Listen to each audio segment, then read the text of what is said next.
告诉我要解决什么问题啊？有一个星期了，你的喉咙痒、咳嗽，要解决这个问题。哦，那个张着嘴巴啊，因为那个有的进到有点像进到目瞪口呆的感觉啊，张着嘴巴，一张着嘴巴就是人有点后仰，张着嘴巴看到因为那个前面太大了啊。太大了啊，那个太大在空中太大了啊，不是说一般般的，一个高楼而已，那个看上去那个大太阳太大了，大的时候就情不自禁的嘴巴就张在那边，就情不自禁的，那就这样的，张在那边嘴巴啊，然后嘴巴张在那边以后，风就灌进去了，而且是脖子后仰的啊。你说这个大太阳实在太大了啊！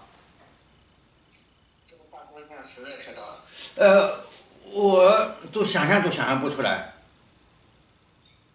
我想象不出来。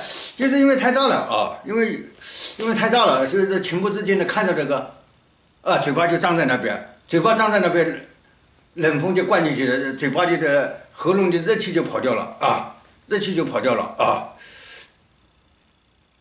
你现在你说一句话啊，你说我心里现在有数了啊。现在心里有数了。要特别巨大才会引起人的关注。要做的特别巨大才会引起人的关注。才能拿回话语权。才会拿回话语权。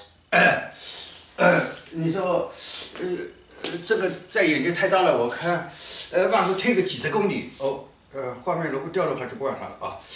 往后退个几十公里，应该能看得见吧？那就往后退个几十公里，应该也能看得见。对，这么一像一个，往后退了几十公里以后，再也不是嘴巴张在那边了啊。再也不是嘴巴张在那边了啊。原来那个嘴巴张在那边的时候就感觉。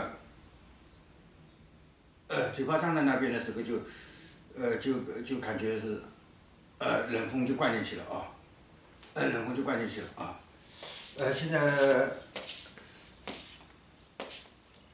现在分离开了啊，分离开了好像没事了啊，那就分开了那就这样啊。你这就一个是了。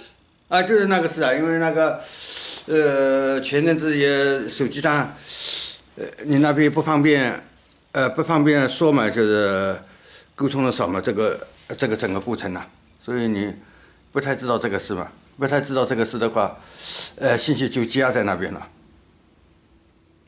是信息积压引起的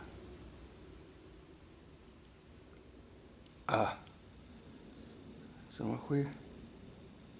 好，